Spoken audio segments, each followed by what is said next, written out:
만나지 말았어야 될 두 사람, 트럼프와 볼턴. 최후의 승자는 누가 될까요? 자, 회고록 파문 상당히 이어질 것 같습니다.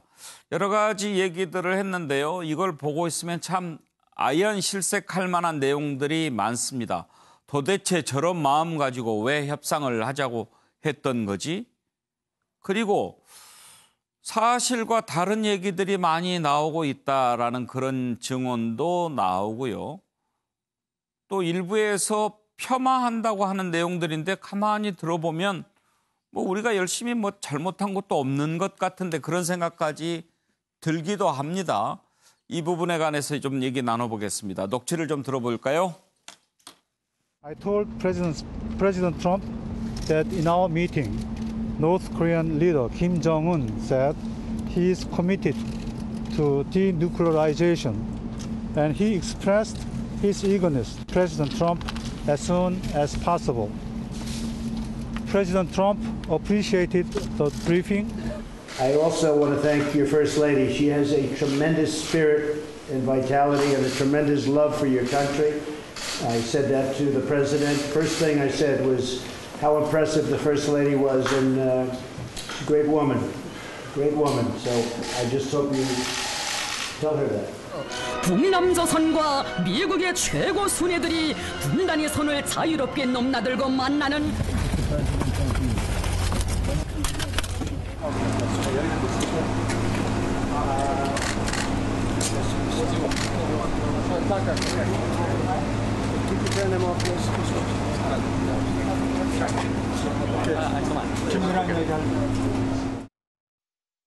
더더욱이 근데 문제는 판문점에서 많이 조롱하는, 특히 우리 대통령을 조롱하는 부분이 많았는데 이 부분에 관해서는 사실상 열외를 당했거든요. 사실상 염탐하고 나서 잘 알지도 못하면서 아는 것처럼. 그러니까 볼턴이 그 자리에 있지도 않았죠.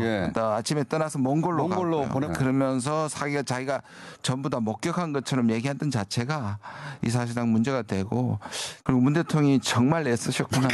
순간순간 계속 거기 끼기 위해서 노력했다는 게 굉장히 조롱 섞인 얘기를 하는데, 그걸 내부에서 우리 비판자들도 그 얘기를 하는데, 만약에 우리 땅에서 국경을 넘나드는데 거기에 완전히 참여를 안 하고 뒤에 있었다면 그게 훨씬 더 큰 문제죠. 그게 훨씬 더 책임 방기라고 생각합니다. 그리고 차주영 교수, 볼턴은 사실 좀 폄하한다고 쓴 글인 것 같은데 어떻게 보면 저런 측면이 있었어요? 맞습니다. 저도 뭐 이 볼턴 회고록 보도를 보면서 좀 느꼈던 부분이, 문재인 대통령이 소위 말하는 촉진자, 퍼실리테이터가 맞았구나 하는 생각이 든다는 겁니다. 거기에 열애되었던 볼턴이 상당히 열받아서 지금 하는 이야기 아닙니까? 그리고 또 하나 제가 생각했던 건 The Person Who Happened It 이랬는데요. 제목을 패러디했는데 그것을 저지른 사람에 대한 응징. 그것을 뭡니까? 해방을 놓은 사람.